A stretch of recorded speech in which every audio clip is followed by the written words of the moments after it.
Bonjour, aujourd'hui je suis là pour vous parler de l'écoute générative et donc des 7 principes pour une écoute générative.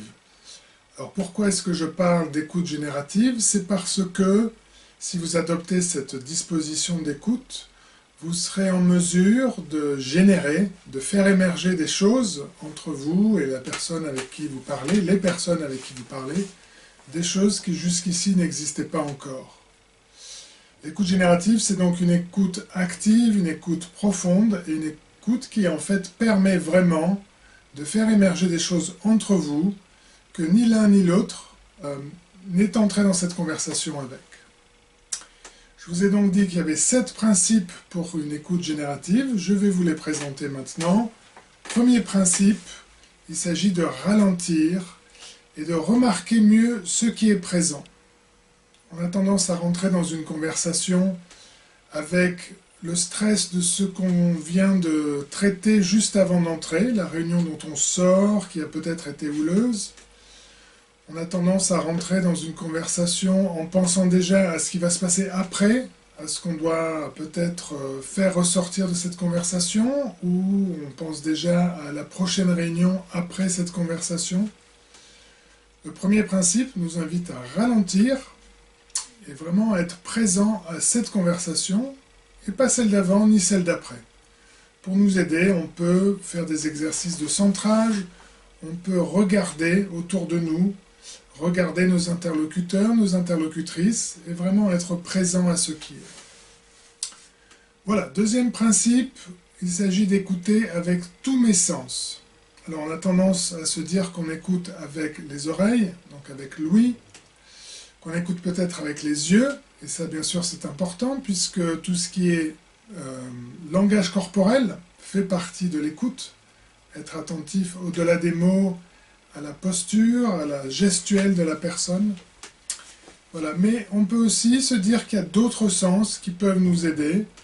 Une expression en français, quand on dit « ce que j'ai entendu m'a fait froid dans le dos », montre qu'il y a un sens qui est à l'œuvre quand j'écoute quelque chose. Quand je dis « ah ben cela m'a laissé un goût amer », et ben voilà, à nouveau on parle du goût, un autre sens, et donc écouter avec tous mes sens me permet d'être plus pleinement présent, principe numéro 1, me permet aussi de sortir d'une écoute seulement cérébrale. Écouter avec tous mes sens, c'est être présent de manière vraiment empathique avec l'autre. Troisième principe, écouter les mots et les images choisies. Si une personne utilise certains mots, elle le fait par choix. Ce choix est peut-être inconscient, ce choix est peut-être conscient. En tout cas, ce sont les mots que cette personne a choisis. Elles ont un sens. Et c'est important d'être attentif à ces mots-là. Pourquoi la personne a choisi ces mots-là et pas d'autres? Qu'est-ce que ces mots véhiculent? Quelles impressions fortes elles génèrent en moi? Ok, donc vraiment être à l'écoute de ce que l'autre amène par les mots, par les images qu'il choisit. Quatrième principe, il est important d'écouter les émotions véhiculées par la personne. Alors celles-ci, ces émotions, elles vont venir des mots, des images choisies. Elles vont peut-être aussi venir du ton de la voix, du rythme, de la cadence. Elles vont venir aussi des pauses, des blancs, des respirations intenses. Elles vont venir aussi peut-être quand la voix se casse.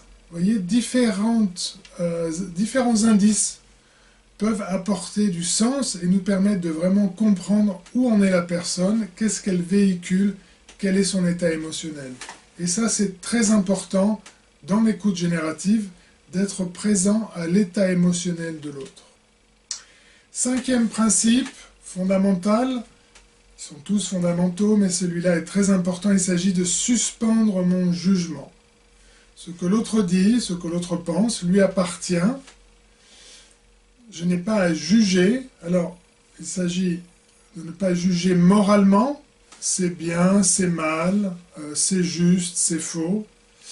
Il s'agit aussi de ne pas juger cognitivement. Alors, qu'est-ce que j'entends par juger cognitivement ? Souvent, quand on finit la phrase d'une personne qui parle, on peut la finir dans sa tête, on peut la finir verbalement, ouvertement.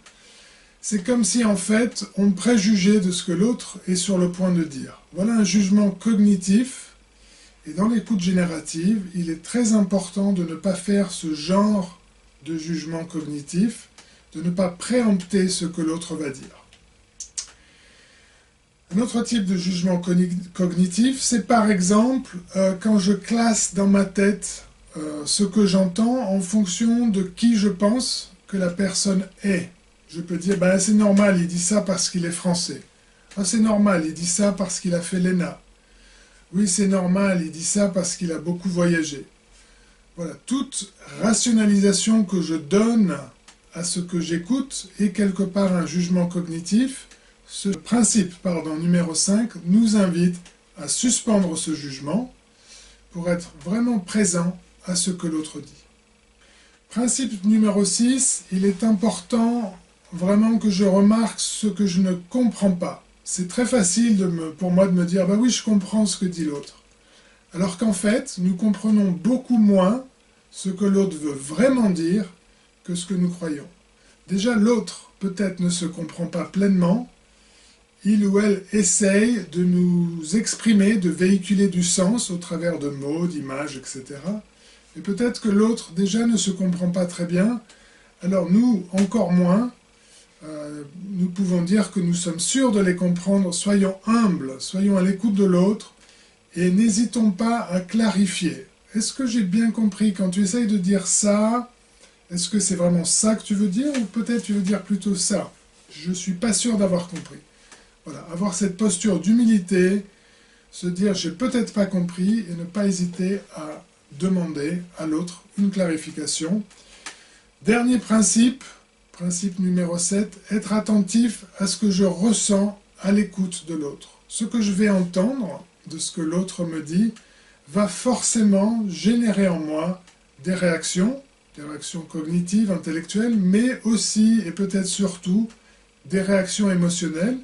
C'est donc très important pour moi que je sois attentif à ces réactions émotionnelles, à ce que la parole de l'autre génère en moi, parce que le risque sinon, c'est que je me laisse porter, voire emporter par mes émotions, que je réponde, par exemple du tac au tac, ou que je réponde en évitant toute une partie de ce que l'autre m'a dit parce que les émotions étaient trop fortes.